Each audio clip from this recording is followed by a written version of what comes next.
আসসালামু আলাইকুম। এটিএন বাংলা সংবাদে সবাইকে স্বাগত জানাচ্ছি। আমি ভাবনা আহমেদ। শুরুতে বিআরবি কেবল সংবাদ শিরোনাম। সেপ্টেম্বরে সংসদ অধিবেশনে নির্বাচিত হবেন নতুন রাষ্ট্রপতি, জানালেন আইনমন্ত্রী। সদ্য বিদায়ী রাষ্ট্রপতি শাহাবুদ্দিনের বিরুদ্ধে মামলা হলে খতিয়ে দেখবে সরকার। দলের স্থায়ী কমিটির বৈঠকে রাষ্ট্রপতির নাম চূড়ান্ত হবে, বগুড়ায় এক অনুষ্ঠানে জানালেন বিএনপি মহাসচিব মির্জা ফখরুল।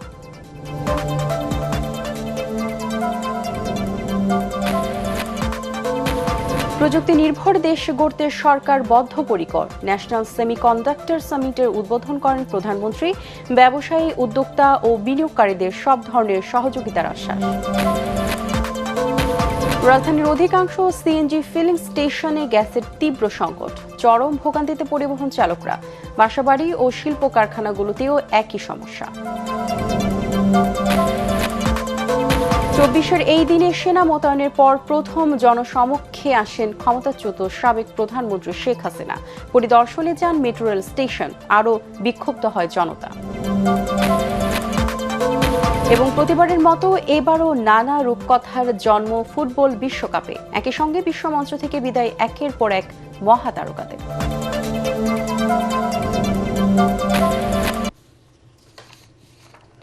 শুনছিলেন বিআরবি কেবল সংবাদ শিরোনাম। এবারে বিস্তারিত। বিশেষ অধিবেশন ডেকে রাষ্ট্রপতি নির্বাচন করার মতো পরিস্থিতি তৈরি হয়নি বলে জানিয়েছেন আইনমন্ত্রী মোহাম্মদ আসাদুজ্জামান। রাজধানীতে এক অনুষ্ঠান শেষে গণমাধ্যমকে তিনি বলেন, সেপ্টেম্বরে চলতি সংসদের তৃতীয় অধিবেশনের নতুন রাষ্ট্রপতি নির্বাচিত হবেন। সদ্য বিদায়ী রাষ্ট্রপতির বিরুদ্ধে মামলা হলে তা যাচাই বাছাই করা হবে বলেও জানান আইনমন্ত্রী। ইমদাদুল্লাহ বাবুর রিপোর্ট। স্বাস্থ্যগত সমস্যার কারণ দেখিয়ে দায়িত্ব থেকে সরে দাঁড়িয়েছেন রাষ্ট্রপতি মোহাম্মদ শাহাবুদ্দিন। নানা কারণে আলোচিত সমালোচিত দেশের 22তম রাষ্ট্রপতির পদত্যাগের পর সংবিধান অনুযায়ী এখন ভারপ্রাপ্ত হিসেবে দায়িত্ব পালন করছেন জাতীয় সংসদের স্পিকার হাফিজ উদ্দিন আহমদ।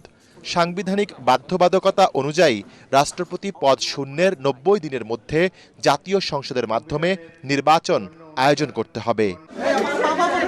রাজধানীতে আয়োজিত এক অনুষ্ঠান শেষে আইনমন্ত্রী মোহাম্মদ আসাদুজ্জামান গণমাধ্যমকে বলেন, যথাসময়ে নির্বাচন করা হবে নতুন রাষ্ট্রপতি। 24 অক্টোবর পর্যন্ত আমাদের হাতে সময় আছে, সুতরাং বিশেষ অধিবেশন ডাকার মতো কোনো পরিস্থিতি এখন তৈরি হয়নি। 15 জুলাই থেকে 60 দিনের মধ্যে আমাদের পরবর্তী অধিবেশন হওয়ার কথা সাংবিধানিকভাবে। আশা করি সেই অধিবেশনেই এটা নিষ্পত্তি করা সম্ভব হবে। গণ অভ্যুত্থানের পর আওয়ামী লীগ সরকারের সময় নিয়োগপ্রাপ্ত রাষ্ট্রপতি মোহাম্মদ শাহাবুদ্দিনকে অপসারণের জন্য নানা সময় বিভিন্ন কর্মসূচি পালন করেন জুলাই আন্দোলনকারীরা। এ অবস্থায় সদ্য বিদায়ী রাষ্ট্রপতির বিরুদ্ধে মামলা প্রসঙ্গে আইনমন্ত্রী বলেন, মামলা হলে তা খতিয়ে দেখা হবে। এইটা যারা করেছেন, কি উদ্দেশ্যে করেছেন, তাদের উদ্দেশ্য কি, সৎ উদ্দেশ্য না অসৎ উদ্দেশ্য, এগুলো দেখি। আইন যখন ব্যাখ্যার প্রয়োজন আসবে তখন ব্যাখ্যা দেওয়া যাবে। This is too early to make any comment. এর আগে মানবাধিকার সংগঠন অধিকারের সেমিনারে আইনমন্ত্রী বলেন, বর্তমান সরকারের 5 মাসে বিচার বহির্ভূত হত্যাকাণ্ড শূন্যে নেমে এসেছে। আপনার বিচার বিভাগীয় সচিবালয়ের নামে যে সচিবালয় প্রতিষ্ঠা করেছিলেন, সেই সচিবালয়ে যাদেরকে প্রতিষ্ঠা করে দিয়ে গিয়েছিলেন এবং যাদের হাতে দিয়ে গিয়েছিলেন, ফাসিস্টদের একটা আস্তানা ওখানে দাঁড়িয়েছিল। 2025 সেপ্টেম্বর থেকে ডিসেম্বরের মধ্যে প্রায় 1400 নিম্ন আদালতের বিচারককে বদলি করা হয়েছিল। যারা মোমবাতি জেলে গণতন্ত্রকামী মানুষকে সাজা দিয়েছিল, তারাও কেউ কেউ প্রাইজ পোস্টিং পেয়েছিলেন। আমরা যখন সেইগুলো ঠিক করতে গেছি, সেখান থেকে 70% আমাদেরকে অনুমোদন দেওয়া হয়নি সুপ্রিম কোর্ট থেকে। এ সময় আন্তর্জাতিক অপরাধ ট্রাইব্যুনালের চিফ প্রসিকিউটর আমিনুল ইসলাম জানান, সোমবার থেকে শাপলা চত্বর হত্যাকাণ্ডের বিচার কাজ শুরু হবে। ইমদাদুল্লাহ বাবু, এটিএন বাংলা, ঢাকা। দলের স্থায়ী কমিটির বৈঠকে রাষ্ট্রপতির নাম চূড়ান্ত করা হবে বলে জানিয়েছেন বিএনপি মহাসচিব ও এলজিআরডি মন্ত্রী মির্জা ফখরুল ইসলাম আলমগীর। বগুড়ায় আরডিএ উদ্ভাবিত বিভিন্ন সবুজ প্রযুক্তির প্রদর্শনী পরিদর্শন করতে গিয়ে সাংবাদিকদের তিনি এই কথা জানান। গেল 17 বছর আওয়ামী লীগ উন্নয়নের নামে লুটপাট, অর্থ পাচারের ব্যস্ত ছিল বলে অভিযোগ করেন তিনি। এলজিআরডি মন্ত্রী মির্জা ফখরুল বলেন, বিএনপি যখনই দেশ পরিচালনার দায়িত্ব পেয়েছে তখনই দেশ এগিয়ে গেল। সম্মেলনের উদ্বোধনী পর্বে গ্রামীণ উন্নয়ন, টেকসই পরিকল্পনা গ্রহণ ও নীতি বাস্তবায়নের বিভিন্ন দিক নিয়ে আলোচনা হয়। এটা তো বিএনপি সভা করবে, মিটিং করবে, স্ট্যান্ডিং কমিটি মিটিং হবে, বিএনপি ডিসিশন হবে, পরে জানতে পারবেন। দলের ভিতরে থেকে হবে না বাইরে থেকে হবে এটা আপনাকে বলতে পারবো না, কারণ আমাদের কোনো মিটিংই হয়নি এখন। সংবিধান অনুযায়ী যে সমস্ত নিয়ম আছে সেগুলো মেনে দল যা সিদ্ধান্ত নেবে সেটাই হবে চূড়ান্ত। বর্তমান সরকার স্বনির্ভর, সমৃদ্ধ ও প্রযুক্তি নির্ভর বাংলাদেশ গড়তে বদ্ধপরিকর বলে জানিয়েছেন প্রধানমন্ত্রী তারেক রহমান। রাজধানীতে সেমিকন্ডাক্টর সিম্পোজিয়াম ও বিইআর সামিটের উদ্বোধনী অনুষ্ঠানে তিনি বলেন, মেধাভিত্তিক দেশ গড়ে তোলাই সরকারের লক্ষ্য। বর্তমান বিশ্বের আধুনিক প্রযুক্তির ভিত্তি সেমিকন্ডাক্টর শিল্পের বিশাল বাজার ধরতে এই খাতকে অগ্রাধিকার দিচ্ছে সরকার। এজন্য সরকার ব্যবস্থা বান্ধব পরিবেশ তৈরির উদ্যোগ নিয়েছে বলেও জানান তারেক রহমান। কামরুজ্জামান রাজীবের রিপোর্ট। বাংলাদেশকে বৈশ্বিক সেমিকন্ডাক্টর ও ডিপ টেকনোলজি উদ্ভাবনের কেন্দ্র হিসেবে গড়ে তোলার লক্ষ্যে দুদিনব্যাপী ন্যাশনাল সেমিকন্ডাক্টর সিম্পোজিয়াম ও বিইএআর সামিটের আয়োজন করে বিজ্ঞান ও প্রযুক্তি মন্ত্রণালয় এবং বাংলাদেশ সেমিকন্ডাক্টর ইন্ডাস্ট্রি অ্যাসোসিয়েশন। রাজধানীর নভ থিয়েটারে উদ্বোধনী অনুষ্ঠানে যোগ দিয়ে biotechnology, electronics, AI and robotics সম্মেলনের বিভিন্ন স্টল ঘুরে দেখেন প্রধানমন্ত্রী। পরে সেমিকন্ডাক্টর সিম্পোজিয়ামে অংশ নেন প্রধানমন্ত্রী। আয়োজনের লক্ষ্য, উদ্দেশ্য, সমস্যা ও সম্ভাবনা তুলে ধরেন আইসিটি মন্ত্রী, উপদেষ্টা ও বিশেষজ্ঞরা। সামিটের উদ্বোধন ঘোষণা করে প্রধানমন্ত্রী বলেন, সেমিকন্ডাক্টর শুধু শিল্প নয়, আধুনিক প্রযুক্তির ভিত্তি। প্রযুক্তির চরম উৎকর্ষতার এ সময়ে সেমিকন্ডাক্টর অপরিহার্য। 2030 সালের মধ্যে এ শিল্পের $1 ট্রিলিয়ন বাজারে প্রবেশের লক্ষ্যমাত্রা পূরণই সরকারের উদ্দেশ্য। বর্তমান সরকার এমন একটা বাংলাদেশ গড়তে চায় যে বাংলাদেশটি হবে স্বনির্ভর, সমৃদ্ধ এবং প্রযুক্তি নির্ভর। মোবাইল ফোন থেকে শুরু করে আধুনিক কলকারখানা কিংবা মহাকাশ স্যাটেলাইট, প্রত্যেকটা ক্ষেত্রে সেমিকন্ডাক্টর অপরিহার্য। 2030 সালের মধ্যে সেমিকন্ডাক্টর শিল্প থেকে রফতানি আয়ের যে লক্ষ্যমাত্রা নির্ধারণ করা হয়েছে, ইনশাল্লাহ বাংলাদেশ সেটা পূরণ করতে সক্ষম হবে। প্রধানমন্ত্রী জানান, সেমিকন্ডাক্টর খাতকে এগিয়ে নিতে সরকার চলতি বাজেটে চাহিদা অনুযায়ী সব সুবিধা নিশ্চিত করেছে। বিনিয়োগ বান্ধব নীতি আর সব ধরনের সহযোগিতা নিয়ে ব্যবসায়ী, উদ্যোক্তা, বিনিয়োগকারীদের পাশে থাকবে সরকার। সেমিকন্ডাক্টর খাতকে সরকার একটি জাতীয় অগ্রাধিকার ভিত্তিক খাত হিসাবে আমরা বিবেচনা করছি। সেমিকন্ডাক্টর শিল্প তৈরির সকল কাঁচামালের উপরে সব ধরনের ট্যাক্স বা শুল্ক প্রত্যাহার করা হয়েছে। বর্তমান সরকার ইতিমধ্যে সেমিকন্ডাক্টর শিল্পের জন্য ব্যবসা বান্ধব পরিবেশ তৈরিতে সর্বাত্মক পরিকল্পনা বাস্তবায়নের কাজ শুরু করেছে। বহুমাত্রিক চ্যালেঞ্জের সীমাবদ্ধতা অতিক্রম করে সামনে এগিয়ে যেতে উন্নয়ন সহযোগীদের সমন্বিতভাবে কাজ করার আহ্বান জানান সরকার প্রধান। আমাদের সামনে নিঃসন্দেহে বহুমাত্রিক চ্যালেঞ্জ আছে। আন্তর্জাতিক বাজারে কঠিন প্রতিযোগিতাও রয়েছে, তবে সকল সীমাবদ্ধতাকে অতিক্রম করে এগিয়ে যাওয়ার অদম্য ইচ্ছাই কিন্তু আমাদের রয়েছে। কামরুজ্জামান রাজীব, এটিএন বাংলা, ঢাকা। গণভোটের রায় বাস্তবায়ন ও জুলাই গণহত্যায় জড়িত ফ্যাসিস্ট শেখ হাসিনা এবং তার দোসরদের বিচার সহ বেশ কয়েকটি দাবিতে সিলেটের আলিয়া মাদ্রাসা মাঠে বিভাগীয় সমাবেশ করছে জামায়াত নেতৃত্বাধীন 11 দলীয় ঐক্য। এতে অংশ নিচ্ছে সিলেটের বেশ কয়েকটি জেলার লাখো কর্মী সমর্থক। সমাবেশে প্রধান অতিথি হিসেবে উপস্থিত থাকবেন বিরোধী দলীয় নেতা ও জামায়াত ইসলামীর আমির ডক্টর শফিকুর রহমান, বিরোধী দলীয় চিফ হুইপ ও জাতীয় নাগরিক পার্টি এনসিপি এর আহ্বায়ক নাহিদ ইসলাম সহ 11 দলের শীর্ষ নেতারা।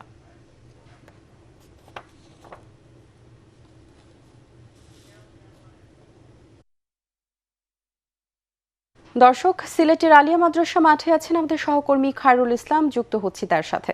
খায়রুল, 11 দলের সমাবেশে ঘিরে আর কি তথ্য রয়েছে আপনার কাছে?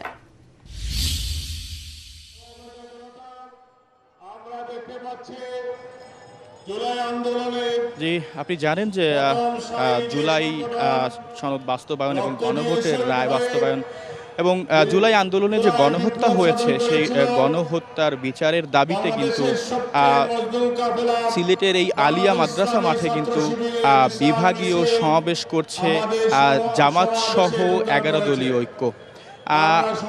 অনুষ্ঠানটি আসলে দুপুর 2:30টার পর শুরু হওয়ার কথা রয়েছে। সেই জন্যই এখন পর্যন্ত কিন্তু এই দলগুলোর যে কর্মী সমর্থক রয়েছে তাদের উপস্থিতি এখন পর্যন্ত সেইভাবে লক্ষ্য করা যায়নি। ধারণা করা হচ্ছে অনুষ্ঠানটি আনুষ্ঠানিকভাবে শুরু হলে কর্মী সমর্থকদের এখানে ভিড় বাড়বে, লোকারণ্য হবে। এছাড়াও এই অনুষ্ঠানটির যিনি মধ্যমণি বিরোধী দলীয় নেতা ডাক্তার শফিকুর রহমান, যিনি জামাতের আমির, তিনি কিন্তু সমাবেশস্থলে এসে এখনো পৌঁছায়নি। অনুষ্ঠান শুরু হওয়ার পর তিনি এসে পৌঁছাবেন। এছাড়াও এই অনুষ্ঠানে উপস্থিত থাকবেন বিরোধী দলীয় চিফ হুইপ এবং জাতীয় নাগরিক পার্টি এনসিপির যে আহ্বায়ক রয়েছে নাহিদ ইসলাম, তিনিও কিন্তু এই অনুষ্ঠানে উপস্থিত থাকবেন। এছাড়াও 11 দলের যে শীর্ষ নেতৃবৃন্দ রয়েছেন তারাও কিন্তু এই অনুষ্ঠানে উপস্থিত থাকবেন। এই ছিল আমার কাছ থেকে সিলেট আলিয়া মাদ্রাসা থেকে সর্বশেষ খবর। জি, খায়রুল, আপনাকে ধন্যবাদ। বিএনপির সিনিয়র যুগ্ম মহাসচিব রুহুল কবির রিজভী জানিয়েছেন, দলের সর্বোচ্চ নীতি নির্ধারণী ফোরাম পরবর্তী রাষ্ট্রপতি হিসেবে দল মনোনীত প্রার্থী চূড়ান্ত করবে। রাষ্ট্রায়ত্ত 12 প্রতিষ্ঠানে চেয়ারম্যান সহ গুরুত্বপূর্ণ পদে নিয়োগ পাওয়া দলের বিভিন্ন পর্যায়ে নেতাদের নিয়ে বিএনপি প্রতিষ্ঠাতা শহীদ রাষ্ট্রপতি জিয়াউর রহমান ও সাবেক প্রধানমন্ত্রী বেগম খালেদা জিয়ার সমাধিতে শ্রদ্ধা নিবেদন শেষে তিনি কথা বলেন। পরবর্তী রাষ্ট্রপতি সততা ও নিষ্ঠার সাথে দায়িত্ব পালন করবেন বলে আশা প্রকাশ করেন রুহুল কবির রিজভী। সদ্য বিদায়ের রাষ্ট্রপতি মোহাম্মদ শাহাবুদ্দিনের বিচারের দাবি ও বিষয়ে প্রশ্নের জবাবে তিনি বলেন, এ বিষয়ে সরকার সিদ্ধান্ত নেবে। রাষ্ট্রপতি হবেন এটা তো পার্টির ঊর্ধ্বতন যে ফোরাম, সেই ফোরামের সিদ্ধান্ত। সেটা তো আমি এখনো জানতে পারিনি, তারা নেবেন। যখনই নেবেন আপনারা বুঝতে পারবেন। উচ্চতর নীতি নির্ধারণী ফোরাম আছে, নির্বাহী কমিটি আছে, সেটা দলের বিষয়। রাজধানীর অধিকাংশ সিএনজি ফিলিং স্টেশনে গ্যাস সরবরাহের তীব্র সংকট দেখা দিয়েছে। গ্যাস নিতে চরম ভোগান্তিতে পড়েছেন সিএনজি ও গ্যাস নির্ভর পরিবহনের চালকরা। নগরে বিভিন্ন ফিলিং স্টেশনে গ্যাস নেই লেখা সাইনবোর্ড ঝুলতে দেখা গেছে। ঘন্টার পর ঘন্টা অপেক্ষা করেও গ্যাস পাওয়া যাচ্ছে না। আবার যেসব স্টেশনে গ্যাস সরবরাহ রয়েছে সেখানেও চাপ কম থাকায় দীর্ঘ লাইনে দাঁড়িয়ে থাকতে হচ্ছে চালকদের। একই অবস্থা বাসাবাড়ি ও শিল্প কারখানাগুলোতে। গত মঙ্গলবার মহেশখালীর ভাসমান এলএনজি টার্মিনালে ত্রুটির কারণে গ্যাস সরবরাহ ব্যাহত হওয়া, যা দ্রুত স্বাভাবিক হবে বলে জানায় জ্বালানি বিভাগ। মেন জায়গাতে গ্যাস না থাকলে কোথাও থাকবে না। এখানে আছে ওখানে নাই, ওখানে আছে এখানে নাই, এটা কারণটা কোথায়? আমি 2 ঘন্টা ধরে যাবত লাইনে দাঁড়ানো, কিন্তু গ্যাস নিবার পারতাছি না। সিরিয়ালে এখন শেষ করে আসছি, এখন পাম্পে ঢুকলাম, এখন গ্যাস নেই। দাম বাইরে গেছে, তেল পাও গেছে। এখন তেল এক টাঙ্কি তেল 1 সপ্তাহ চলে না। আর এক টাঙ্কি তেল 1 ঘন্টা শেষ হয়ে গেছে। আর এই কয়দিন তো 4 ঘন্টা 5 ঘন্টা এই যে লাইনে দাঁড়াই রয়েছে। আজকে ওই জায়গায় লাইনে একটু কম দাঁড়াইছি, 1 ঘন্টার মতো আর কি, সকালবেলা মানে ভোরবেলা।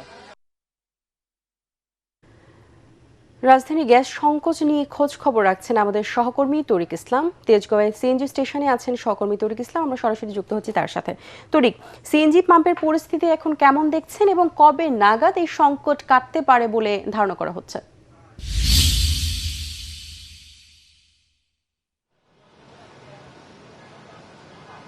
ভাবনা, ধন্যবাদ আপনাকে। আপনি ঠিক যেমনটি বলছিলেন যে গ্যাসে বিগত কয়েকদিন ধরে গ্যাসের যে সংকট, সেই সংকট কিন্তু এখনও কাটেনি। বিশেষ করে সিএনজি পাম্প স্টেশনগুলোতে গ্যাসের জন্য মানুষের ভোগান্তি কিন্তু এখনও রয়েছে। আমি যে পাম্পটিতে রয়েছি এখানে সকাল থেকে গ্যাসের চাপ কিছুটা কম ছিল এবং 12টার পর থেকে পুরোপুরি গ্যাস বন্ধ হয়ে গেছে। একই চিত্র শুধু এই স্টেশন না, আশেপাশে যতগুলো সিএনজি পাম্প স্টেশনগুলো রয়েছে সব স্টেশনগুলোতে একই চিত্র। আমি যদি একটু দেখাই, এখানে যেই গ্যাস ফিলিংয়ের যেই মেশিনটা রয়েছে সেটা কিন্তু এখানে পড়ে রয়েছে। এখানে অসংখ্য গাড়ির চালকরা রয়েছেন, গাড়ির সিরিয়াল আমরা দেখতে পাচ্ছি, দীর্ঘ সারি আমরা দেখতে পাচ্ছি, তারা গ্যাসের জন্য অপেক্ষা করছেন। শুধু সিএনজি না, সিএনজি তারপরে উবার এবং বিভিন্ন ব্যক্তিগত যে গাড়িগুলো রয়েছে, বিশেষ করে গ্যাস নির্ভর যে গাড়িগুলো রয়েছে সেই গাড়িগুলা সকাল থেকে এখানে রয়েছে এবং তারা বলছেন যে তাদের চাহিদা মতো গ্যাস তো পাওয়া যাচ্ছে না, তারপরেও যখনই গ্যাস আসছে তার চাপ খুবই কম থাকায় তারা পর্যাপ্ত পরিমাণ গ্যাস পাচ্ছেন না, যার ফলে তাদেরকে ভোগান্তি পোহাতে হচ্ছে। অনেকের ভাড়ার গাড়ি আছে, ভাড়া সিএনজি আছে, দিন শেষে তাদের মালিকদের একটা ভাড়া দিতে হয়, পাশাপাশি তাদের পরিবার পরিজনের খরচও কিন্তু এই সিএনজি চালিয়ে কিন্তু তারা বহন করে থাকে। সেই ক্ষেত্রে তারা কিন্তু খুব বিপাকেই পড়েছেন, এমনটাই কিন্তু আমাদেরকে জানিয়েছেন। আপনাকে জানিয়ে রাখি, গত 21 তারিখ মঙ্গলবার মহেশখালীর ভাসমান যে এলএনজি টার্মিনাল ছিল সেই টার্মিনালে অগ্নিকাণ্ডের ঘটনা ঘটে এবং তারপর থেকেই এই গ্যাসের সংকট তৈরি হয়েছে এবং এই সংকট দিন দিন বেড়েই চলেছে। আমরা জানতে পেরেছি ইতিমধ্যে যুক্তরাজ্য থেকে কিন্তু বিশেষজ্ঞরা এসেছেন, তারা চেষ্টা করছেন, হয়তোবা খুব দ্রুতই এর সমস্যার সমাধান হবে। আমরা এখন দু একজন একটু চালকের সাথে একটু কথা বলবো, আপনাদের কাছে জানতে চাই আপনারা গ্যাসের জন্য কত সময় অপেক্ষা করছেন বা গ্যাস পাচ্ছেন কিনা? সকাল থেকে আপনার বিভিন্ন জায়গা ঘুরে পরে এখানে আসছি, আপনার এই আইসা দেখি এটা বন্ধ, কিছুক্ষণ দিছে পরে প্রেশার নেই বন্ধ করে রাখছে। আমরা এই অবসান চাই, এই কষ্টের অবসান চাই, যদি দাম বাড়ায় দেখ, কিন্তু এটা ভালো লাগতেছে না আর, বুঝছেন? আমাদের সরকারের কাছে আবেদন, যদি দাম বাড়ান লাগে বাড়াই দেখ। ধন্যবাদ আপনাকে। আপনার কাছেও একটু জানতে চাই যে আপনারা তো গ্যাসের জন্য অপেক্ষা করছেন, গ্যাসের জন্য লাইনে আছেন, কি পরিস্থিতি দেখছেন আপনারা? আমরা সকাল 11টায় আসছি গ্যাস নেওয়ার জন্য, এখন পর্যন্ত আমরা বসে আসছি, গ্যাস দেয় নাই, পাম্প বন্ধ ছিল। তারপর আমরা লাইনে দাঁড়াইছি, নানান মানুষ নানান কিছু বলতেছে, রাস্তায় দাঁড়ানো গাড়ি, আমরা এসে ভোগান্তিতে, অনেক ভোগান্তিতে। গাড়ি তো এইভাবে চালানো যাবে না, যদি গ্যাসের দাম বৃদ্ধি করে তাহলে ভালো, বৃদ্ধি করুক, আমরা লাইনে আসলে আমাদেরকে লাইনে গ্যাস দেখ, প্লাস আমাদেরকে আমরা নিজস্ব টাকায় গ্যাস নেবো, 24 ঘন্টা গ্যাস দেওয়া হোক। ধন্যবাদ আপনাকে। ভাবনা, শুনছিলেন যে যারা গ্যাস নির্ভর যে গাড়ি চালকরা রয়েছেন তারা বলছেন যে তাদের দিনের অধিকাংশ সময় শুধু পাম্পগুলোতেই গ্যাসের জন্য লাইনেই তাদেরকে কাটাতে হচ্ছে, তো এর ফলে তারা খুব ভোগান্তির মধ্যে পড়েছেন। তারা বলছেন যে যত দ্রুত সম্ভব যেন গ্যাসের এই সরবরাহ স্বাভাবিক হয়। শুধুমাত্র এই সিএনজি স্টেশনগুলো তো নয়, একইভাবে কিন্তু বাসাবাড়িতেও গ্যাসের চাপ অনেক কমে গেছে, অনেক এলাকাতে বাসাবাড়িতে গ্যাস নাই, শিল্প কারখানায় গ্যাস নাই, উৎপাদন ব্যাহত হচ্ছে। তো চারিদিকে সব কিছু মিলে গ্যাসের একটা তীব্র সংকট তৈরি হয়েছে এবং গ্যাস নির্ভর যারা রয়েছেন তারা বলছেন দ্রুতই যেন এর সমস্যার সমাধান হয়। তো এই ছিল গ্যাস নিয়ে আমার কাছে সবশেষ। ভাবনা। জি তৌরিক, আপনাকে ধন্যবাদ। সীমান্ত এলাকায় ভারতীয় সীমান্তরক্ষী বাহিনী বিএসএফ এর পুশিং চেষ্টা অব্যাহত রয়েছে। ভোরে দিনাজপুর ও ঝিনাইদহ সীমান্ত দিয়ে 15 জনকে বাংলাদেশে প্রবেশের চেষ্টা করা হলে তা প্রতিহত করেছে বিজিবি। দিনাজপুরের বিরামপুর উপজেলার খিয়ার মাহমুদপুর সীমান্ত দিয়ে 8 নারী ও একজন তৃতীয় লিঙ্গের ব্যক্তিকে বাংলাদেশে ঠেলে দেওয়ার চেষ্টা করে বিএসএফ। বিজিবি ও স্থানীয়দের বাধায় ওই 9 জন বর্তমানে সীমান্তের শূন্য রেখায় অবস্থান করছে। অন্যদিকে ঝিনাইদহের মহেশপুর সীমান্ত দিয়ে 4 পুরুষ ও 2 নারীকে বাংলাদেশে পাঠানোর চেষ্টা করা হয়। বিজিবির বাধার মুখে তারা সীমান্তের মুখ শূন্য রেখা থেকে প্রায় 30 গজ ভারতের অভ্যন্তরে অবস্থান করছে। ঘটনার পর 2 সীমান্তে সতর্ক অবস্থানে রয়েছে বিজিবি। পাশাপাশি বিষয়টি বিএসএফ কে অবহিত করা হয়েছে বলে জানিয়েছে সীমান্তরক্ষী বাহিনী। বাংলাদেশের সঙ্গে সম্পর্ক আরও এগিয়ে নেওয়ার প্রত্যাশা ব্যক্ত করেছে ভারত। ভারতের পররাষ্ট্র মন্ত্রণালয়ের সাপ্তাহিক ব্রিফিংয়ে মন্ত্রণালয়ের মুখপাত্র রণধীর জয়সওয়াল এই প্রত্যাশার কথা জানান। সেখানে বাংলাদেশের দূতাবাসে নিয়োগ করা 2 জন প্রেস কর্মকর্তার অতীতে সামাজিক যোগাযোগ মাধ্যমে ভারত বিদ্বেষী অবস্থানের কথা তুলে ধরে ব্রিফিংয়ে এই বিষয়ে দেশটির অবস্থান জানতে চাওয়া হয়। জবাবে পররাষ্ট্র মন্ত্রণালয়ের মুখপাত্র বলেন, নতুন কর্মকর্তাদের নিয়োগের বিষয়ে ভারতকে জানানো হয়েছে। 2 দেশের সম্পর্ক জোরদারে এখানকার বাংলাদেশ হাইকমিশনের সঙ্গে কাজ করার জন্য তারা উন্মুক্ত হয়ে আছে। On Bangladesh, yes, we have seen that a new officer has been. We have been informed that a new officer has been posted, and we look forward to working with the High Commission here to take our ties forward. রাজধানী মিরপুরে সন্ত্রাসীদের গুলিতে যুবদলের এক কর্মী নিহত হয়েছেন। শুক্রবার রাত 11টার দিকে মিরপুর 13 নম্বরে ওপিক্স গার্মেন্টসের সামনে এই ঘটনা ঘটে। এতে আরও 2 জন গুলিবিদ্ধ হয়েছেন। নিহত ইউসুফ আলী ওরফে পারভেজ কাফরুল থানা যুবদলের কর্মী ছিলেন। তিনি মিরপুর 13 নম্বর এলাকায় বসবাস করতেন। তার গ্রামের বাড়ি বরিশালের উজিপুর উপজেলার সাকরার এলাকায়। আহতরা হলেন যুবদলের আরেক কর্মী মনির হোসেন এবং কাঁচামাল বিক্রেতা সালাম সর্দার। প্রত্যক্ষদর্শীরা জানান, ঘটনার সময় কাফরুল থানা যুবদলের সদস্য সচিব হাফিজুল ইসলাম বাবুর সঙ্গে ইউসুফ, মনির ও আরও কয়েকজন একটি দোকানের সামনে আড্ডা দিচ্ছিলেন। এ সময় কয়েকজন যুবক সেখানে ঘোরাফেরা করছিলেন। তাদের কাছে ঘোরাঘুরির কারণ জানতে চাইলে হঠাৎ বাবুকে লক্ষ্য করে এলোপাতাড়ি গুলি ছোড়ে তারা। গুলিতে ইউসুফ, মনির এবং পথচারী সালাম সর্দার আহত হন। পরে গুরুতর আহত ইউসুফকে ঢাকা মেডিকেল কলেজ হাসপাতালে নেওয়া হলে কর্তব্যরত চিকিৎসক তাকে মৃত ঘোষণা করেন। পুলিশ জানিয়েছে এই ঘটনায় ব্যবহৃত আগ্নেয়াস্ত্র সহ চঞ্চল নামে এক ব্যক্তিকে আটক করা হয়েছে। এবার রক্তাক্ত জুলাই নিয়ে আমাদের বিশেষ আয়োজন। সারা দেশে সেনা মোতায়েনের পর ২৪শে জুলাই প্রথম জনসম্মুখে আসেন ক্ষমতাচ্যুত সাবেক প্রধানমন্ত্রী শেখ হাসিনা। আন্দোলনে আহত নিহতদের খোঁজ না নিয়ে মিরপুর ১০ ও কাজীপাড়ার ক্ষতিগ্রস্ত মেট্রো রেল স্টেশন পরিদর্শন করেন। এতে আরও বিক্ষুব্ধ হয়ে ওঠে জনতা। কারোর সঙ্গে আলোচনা ছাড়াই কোটা সংস্কারের প্রজ্ঞাপন জারি করায় ক্ষুব্ধ প্রতিক্রিয়া জানায় বৈষম্য বিরোধী ছাত্র আন্দোলন। এদিকে আন্দোলন দমাতে আইন শৃঙ্খলা বাহিনীর নগ্ন হামলা বন্ধের আহ্বান জানায় জাতিসংঘ, অ্যামনেস্টি ইন্টারন্যাশনাল সহ যুক্তরাষ্ট্র ও কানাডা। ২৫শে জুলাইয়ের সেই দিনগুলোর কথা জানাচ্ছেন মুশফিকুর রহমান। মানুষের জীবনের চেয়ে কি স্থাপনা বড়? কোটা আন্দোলনে আহতদের দেখতে না গিয়ে ক্ষমতাচ্যুত শেখ হাসিনা ক্ষতিগ্রস্ত মেট্রো রেল পরিদর্শনে গেলে জনতার ক্ষোভ পরিণত হয় জনরোষে। যে দাবি তারা করেছিল সমস্ত দাবি শুধু মানা না, তার থেকে বেশি আমরা দিয়েছি, হাইকোর্টে দিয়ে দিয়েছে, তারপরেও কিন্তু এখন থামেনি। কেন থামেনি? আমি দেশবাসীর কাছে সেটাই আমি বিচার চাই। অসংখ্য ছাত্র জনতার রক্তে যখন রঞ্জিত রাজপথ, সেদিন ক্ষতিগ্রস্ত মেট্রো রেল স্টেশন দেখতে গিয়ে শেখ হাসিনা যে চোখের পানি ফেলেছেন তাকে কুমিরের কান্না বলে আখ্যা দেয় ছাত্র জনতা। ঘৃণা আর ক্ষোভে ধিক্কার জানায় পুরো দেশবাসী। আমি এটাও ঘোষণা দিয়েছি যে দেশের মানুষ আমার পরিবার। আমি সেই দৃষ্টিভঙ্গিতেই এই দেশটা উন্নয়ন করতে চেয়েছি। ২৫ জুলাই বৃহস্পতিবার আন্দোলনকারীদের ওপর পুলিশ প্রাণঘাতী অস্ত্র ব্যবহার করেছে উল্লেখ করে প্রতিবেদন প্রকাশ করে মানবাধিকার সংস্থা অ্যামনেস্টি ইন্টারন্যাশনাল।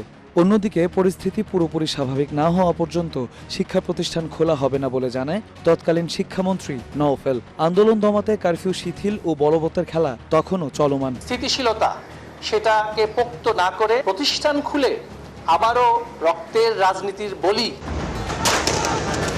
সারা দেশে ইন্টারনেট সংযোগ বন্ধ, কারফিউ জারি আর ধরপাকড়ে শিক্ষার্থীদের আন্দোলন অনেকটা মন্থর হয়ে পড়ে। আর কোটা সংস্কারে জাতীয় সংসদে কোনো আইন পাশ না হওয়ায় সমস্যার চূড়ান্ত সমাধান হয়নি বলে প্রতিক্রিয়া জানায় বৈষম্য বিরোধী ছাত্র আন্দোলন। মুশফিকুর রহমান, এটিএন বাংলা, ঢাকা।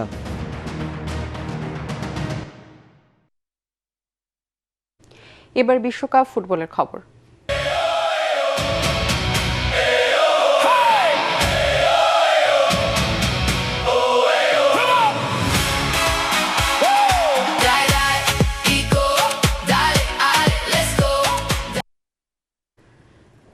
প্রতিটি বিশ্বকাপই কোনো না কোনো নতুন রূপকথার জন্ম দেয়, আবার একই সঙ্গে বিশ্বমঞ্চ থেকে বিদায় নেন একের পর এক মহাতারকা। ফুটবল ভক্তদের স্মৃতি আর আবেগে ভাসিয়ে শেষ হলো ২০২৬ বিশ্বকাপ। উত্তর আমেরিকার সবুজ গালিচায় এবার ইতি ঘটল এক সোনালী যুগের। বিস্তারিত রায়হান রাসেলের প্রতিবেদনে। বিশ্বকাপ যেমন নতুন তারকা তৈরি করে, একই সঙ্গে কিংবদন্তিদের বিদায়েরও সাক্ষী হয়। ২০২৬ বিশ্বকাপও এর ব্যতিক্রম নয়। উত্তর আমেরিকার মাঠ থেকে বিদায়ের এই তালিকায় সবার উপরে আছেন ক্রিশ্চিয়ানো রোনালদো। তিনি রেকর্ড ৫টি ব্যালন ডিওর জয়ী, জিতেছেন ইউরো ট্রফি। বিশ্বকাপের ট্রফি তার জেতা হয়নি, তবে আন্তর্জাতিক ফুটবলের সর্বকালের সর্বোচ্চ গোলদাতার রেকর্ড নিয়েই জাতীয় দলের জার্সি তুলে রাখলেন CR7। বিদায়ের তালিকায় আরও একটি বড় নাম ক্রোয়েশিয়ার অধিনায়ক লুকা মডরিচ।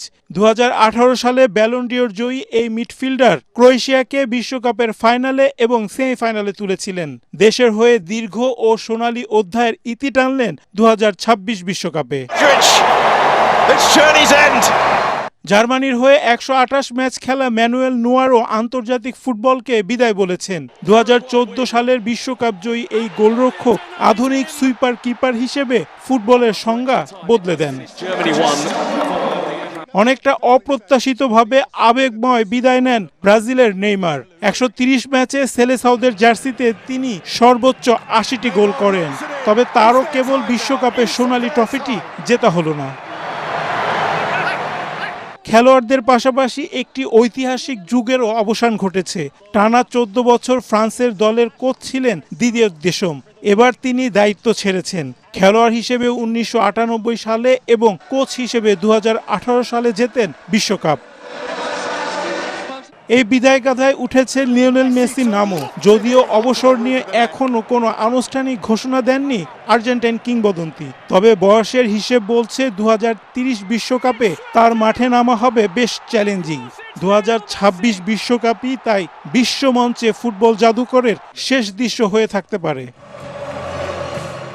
বিদায় নেওয়া এই তারকাদের রক্ত, ঘাম, স্মৃতি আর আবেগ হয়তো আর কোনোদিন আন্তর্জাতিক মাঠে ফিরবে না, কিন্তু কিংবদন্তিদের রেখে যাওয়া কীর্তি আর স্মৃতি চিরদিন উজ্জ্বল থাকবে ফুটবল প্রেমীদের হৃদয়ে।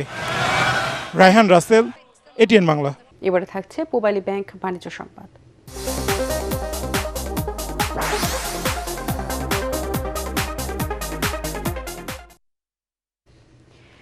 কৃত্রিম বুদ্ধিমত্তা এরই মধ্যে দেশের তথ্য, যোগাযোগ ও ডিজিটাল প্ল্যাটফর্মের একটি অত্যন্ত গুরুত্বপূর্ণ অংশ হয়ে উঠেছে। এটিকে সঠিকভাবে বোঝা এবং দীর্ঘমেয়াদে কিভাবে কার্যকর ও দায়িত্বশীলভাবে ব্যবহার করা যায়, এটাই এখন বড় চ্যালেঞ্জ বলে মন্তব্য করেছেন তথ্য ও সম্প্রচার মন্ত্রী জহিরুদ্দিন স্বপন। রাজধানীর একটি হোটেলে আয়োজিত এআই লিডারশিপ গ্লোবাল কনফারেন্সে উপস্থিত হয়ে কথা বলেন তিনি। এ সময় মন্ত্রী আরও বলেন, সভ্যতার পথ চলায় মানুষ একা নয়, মানুষের পাশাপাশি কৃত্রিম বুদ্ধিমত্তাও একটি গুরুত্বপূর্ণ ভূমিকা পালন করছে।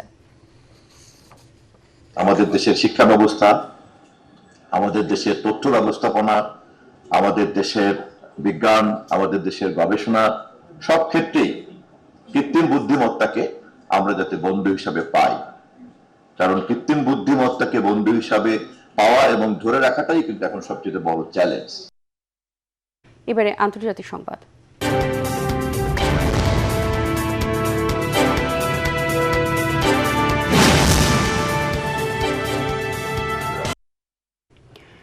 ভারতের নিট সহ বিভিন্ন পরীক্ষার প্রশ্নপত্র ফাঁসের অভিযোগে কেন্দ্রীয় শিক্ষামন্ত্রী ধর্মেন্দ্র প্রধানের পদত্যাগের দাবিতে আন্দোলন আরও জোরালো হয়েছে। শুক্রবার কলকাতায় শিয়ালদহ থেকে ধর্মতলা পর্যন্ত বাম ছাত্র যুব সংগঠন ও ককরোচ জনতা পার্টির নেতৃত্বে বড় বিক্ষোভ মিছিল অনুষ্ঠিত হয়। এদিকে দিল্লিতে সরকারের সঙ্গে তৃতীয় দফা বৈঠকে ক্ষতিগ্রস্ত শিক্ষার্থীদের পরিবারকে ক্ষতিপূরণ এবং আন্দোলনকারীদের বিরুদ্ধে দায়ের করা মামলা প্রত্যাহারের বিষয়ে নীতিগত সম্মতি মিললেও শিক্ষামন্ত্রীর পদত্যাগের বিষয়ে কোনো সিদ্ধান্ত হয়নি। সব দাবি পূরণে 24 ঘন্টার আলটিমেটাম দিয়ে দেশব্যাপী আরও কঠোর আন্দোলনের হুঁশিয়ারি দিয়েছে সিজেপি। এর মধ্যে কেন্দ্রীয় রেল ও খাদ্য প্রক্রিয়াকরণ প্রতিমন্ত্রী মন্ত্রিসভা থেকে পদত্যাগ করেছেন। আশিকুর রহমান জানাচ্ছেন বিস্তারিত। ভারতের কেন্দ্রীয় শিক্ষামন্ত্রী ধর্মেন্দ্র প্রধানের পদত্যাগের দাবিতে কলকাতায় বড় ধরনের বিক্ষোভ হয়েছে। শুক্রবার শিয়ালদহ থেকে ধর্মতলা পর্যন্ত বাম ছাত্র যুব সংগঠন এবং ককরোচ জনতা পার্টি সিজিপির নেতৃত্বে মিছিল অনুষ্ঠিত হয়। আন্দোলনকারীদের দাবি, গত 5 বছরে দেশটিতে 89টি পরীক্ষার প্রশ্নপত্র ফাঁস হয়েছে এবং এর পেছনে একটি শক্তিশালী চক্র সক্রিয়। শাসক দলের দুর্বলতার সুযোগ নিয়ে ওই চক্র প্রতি বছর বিপুল অর্থের বিনিময়ে প্রশ্নপত্র ফাঁস করছে। এদিকে দিল্লিতে সরকারের সঙ্গে আন্দোলনকারীদের তৃতীয় দফা বৈঠকেও শিক্ষামন্ত্রীর পদত্যাগের বিষয়ে কোনো সিদ্ধান্ত হয়নি। তবে ক্ষতিগ্রস্ত শিক্ষার্থীদের পরিবারকে 1 কোটি রুপি ক্ষতিপূরণ এবং আন্দোলনকারীদের বিরুদ্ধে দায়ের করা মামলা প্রত্যাহারের বিষয়ে সরকার নীতিগতভাবে সম্মত হয়েছে বলে দাবি করেছে সিজেপি। শিক্ষামন্ত্রীর পদত্যাগের বিষয়ে চূড়ান্ত সিদ্ধান্ত জানাতে সরকারকে শনিবার দুপুর 2টা পর্যন্ত 24 ঘন্টার আলটিমেটাম দিয়েছে সংগঠনটি।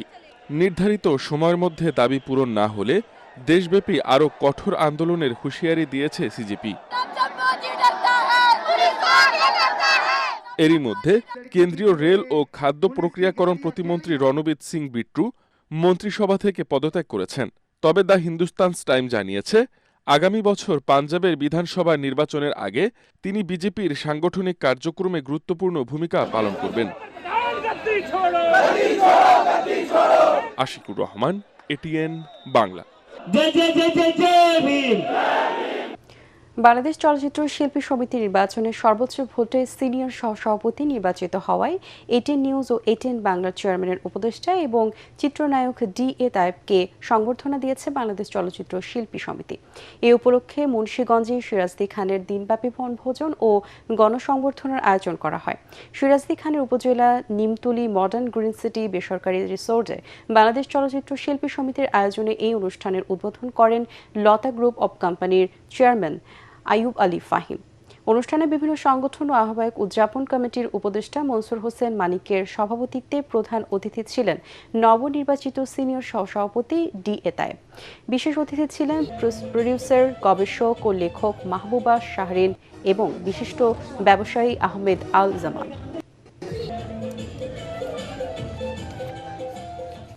এবারে খেলার খবর।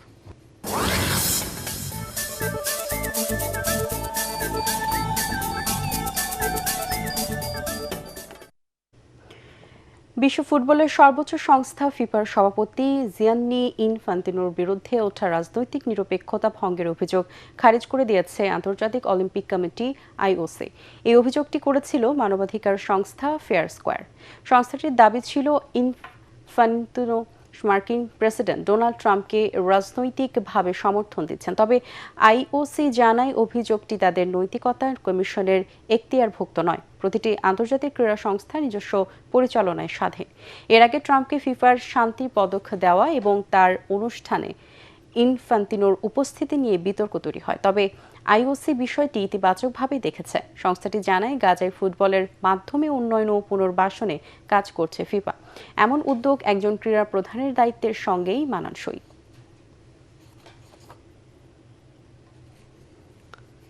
শেষ করার আগে বিআরবি কেবল সংবাদ শিরোনামগুলো জানিয়ে দিব আরও একবার।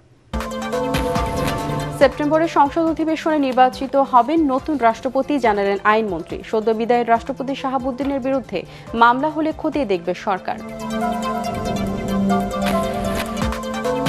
দলের স্থায়ী কমিটির বৈঠকে রাষ্ট্রপতির নাম চূড়ান্ত হবে, বগুড়ায় এক অনুষ্ঠানে জানালেন বিএনপি মহাসচিব মির্জা ফখরুল।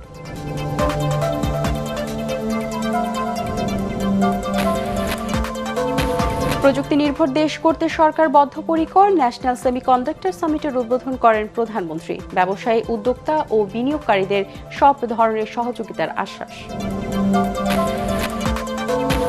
রাজধানীর অধিকাংশ সিএনজি ফিলিং স্টেশনে গ্যাসের তীব্র সংকট, চরম ভোগান্তিতে পরিবহন চালকরা। বাসাবাড়ি ও শিল্প কারখানাতেও একই সমস্যা। 24-এর এই দিনে সেনা মোতায়েনের পর প্রথম জনসম্মুখে আসেন ক্ষমতাচ্যুত সাবেক প্রধানমন্ত্রী শেখ হাসিনা। পরিদর্শনে যান মেট্রো রেল স্টেশন, আরও বিক্ষুব্ধ হয় জনতা। এবং প্রতিবারের মতো এবারও নানা রূপকথার জন্ম ফুটবল বিশ্বকাপে। একই সঙ্গে বিশ্বমঞ্চ থেকে বিদায় একের পর এক মহা তারকাদের। পরবর্তী সংবাদ দেখার আমন্ত্রণ জানিয়ে এখনকার মতো শেষ করছি। এটিএন বাংলার সংবাদ ইউটিউবে দেখতে ব্রাউজ করুন youtube/ATN বাংলা নিউজ। ধন্যবাদ সবাইকে।